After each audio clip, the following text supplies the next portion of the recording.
Hey everybody, it's Wednesday night and the last time I checked was this morning when I turned the lights on, and I did find a few little aphids crawling around.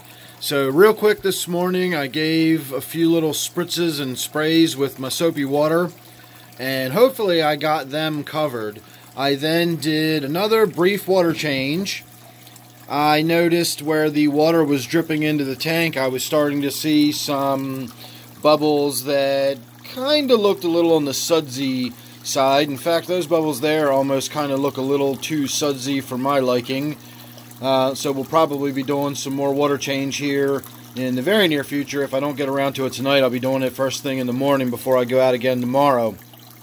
So I also added, I don't know how well you can see it or not, but if you look back in that far corner, I did add a tank heater. That's only a 50 watt heater at the moment. I'm just trying to bring the tank temperature up a little bit. I do have some tropical fish in here, as much as I intended it to be a native tank when I first set it up. The mollies probably need the water to be a little bit warmer. You know, maybe the molly could deal with a little bit cooler temperatures. The flagfish could probably deal with a little cooler temperatures. The guppies could probably deal with them a little bit cooler. But I do have a clown pleco in there. In fact, I can see him sitting on the bottom right now too. If you see that fish right there, that is a clown pleco, and they're a tropical fish, and they need tropical temperatures, not just, you know, moderately warm. They need really actual tropical temperatures, as far as I know. I'd kind of forgotten I put it in there until I saw it the other day, and now that I realize it's in there, I definitely want to get the tank temperature warmed up a little bit.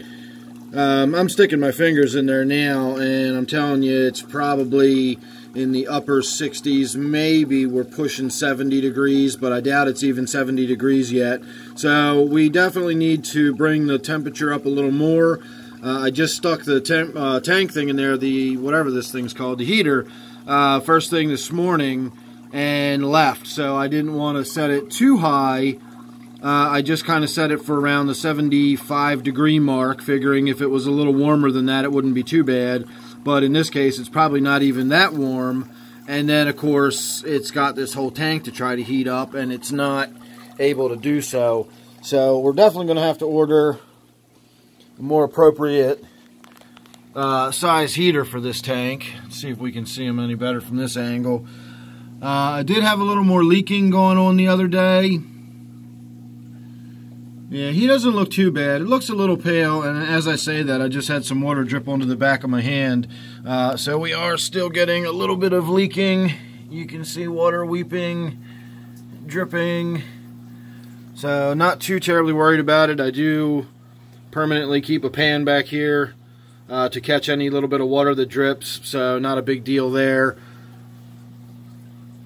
And I don't see anything of real interest worth pointing out back here. I don't know if you noticed or not, but we got my little white suckerfish is sticking its face out right there. And I've also noticed I can only count one frog in this tank. I used to have 4. I put 4 of them in here, and now I only have 1. I find it hard to believe that the sculpin in here could have eaten it. But speaking of which, can you see that sculpin? Let's see where his little face is. I'm not sure where my finger's lined up with the camera, but he's sitting in the bushes right up there.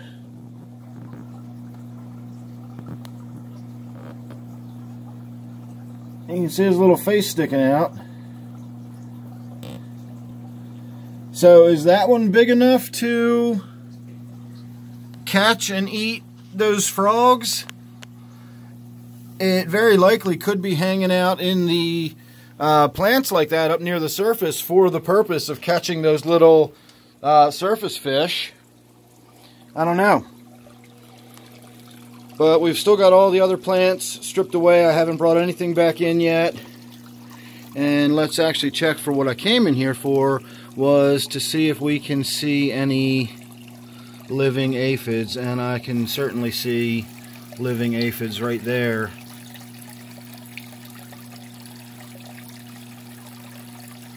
So, still got them.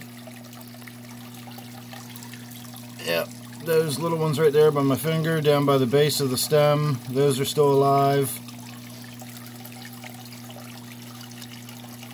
Oh, this little one right there by my finger, right there, that one's still alive. So I've still got a few of them in here. And ironically, the day I discovered, I knew I already had aphids, but the day I discovered I had like an explosion of aphids, I watched a SciShow video that talked about aphids, and one of the terrifying things I found out about them is that they're basically born pregnant, and they have like 80 babies at a time every few days or something like that, so they spread really fast if you don't catch them and get on top of them. So now that I'm looking, we're actually starting to see some curled leaf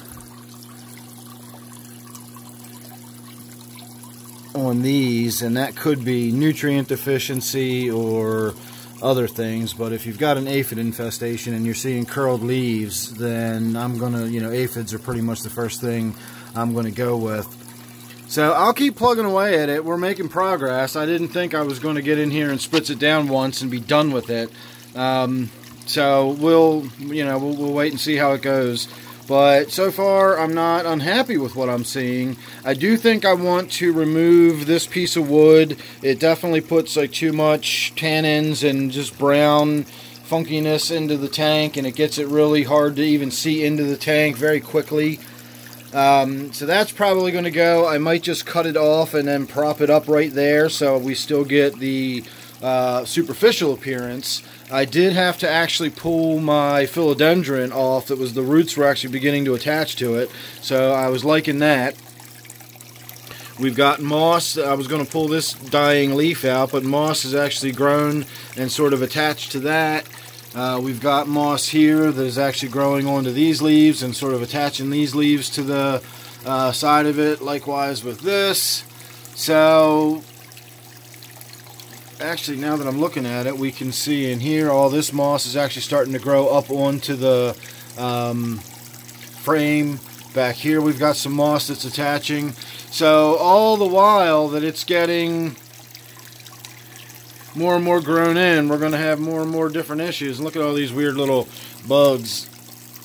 There's a bunch of them in there all flying around. I see one here and one there. I've never seen a whole group of them hanging out together like that, so maybe we might have to hang up something to some flypaper or something to try to catch some bugs.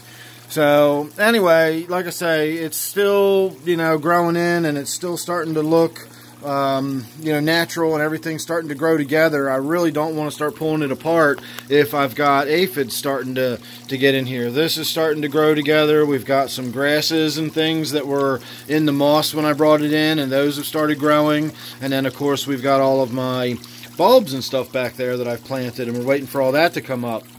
So my next option that I'm probably going to do is just go ahead and cut all of these leaves off and all of the stuff that's really obviously got aphids on it, and once they've been snipped out and physically removed, I can go ahead and keep spot spraying here and there. And I think as long as I go easy on the soap and I'm gentle and careful with where I spray it and how much I spray, and I do water changes and that sort of thing, I think we're okay. I think we're on safe grounds. It's not like the soap itself is some toxic chemical that gets in the water. I really do think it's a physical property of the soap. The surfactant bonds with the surface in their gills, and it basically kills the fish the same way it kills the insects by blocking their gas exchange. So I think as long as I stay on top of being very judicious about it, we'll be okay, and we won't have anything to worry about. And as you saw, it's really effective on the aphids. I mean, you saw how many we had the other day, and you saw what I just have now. That's after one treatment of a little bit of soapy water. So again, it's just been my go-to solution to get rid of aphids and even mites. You get little spider mites on your plants or anything. Soapy water is just the way to go. And then if you really wanted to, if it was a food crop or something like that, after you've gotten rid of your infestation, you simply water it and rinse it off, and it's soap. So it just rinses off if you put it out on a rainy day, and it's non-toxic and it's harmless and everything else. So I think we'll get there. I'm not too worried about it. It's going to be problematic and a pain in the butt, but I don't think it's going to be insurmountable. I don't think it's going to be something that I finally throw my hands up and give up on the garden tank here, the waterfall tank, because my aphid infestation is just, something I can't get on top of. I've overcome worse things than aphid infestation, so I'm not sweating it. So, alright everybody, I got to get around to feeding everybody and doing whatever I'm going to do to this tonight, and I got to get started with that, so I'm going to do that now and say thanks for watching. Hope you enjoyed. Don't forget, of course, this is my waterfall tank, and I'll see you real soon in the next one.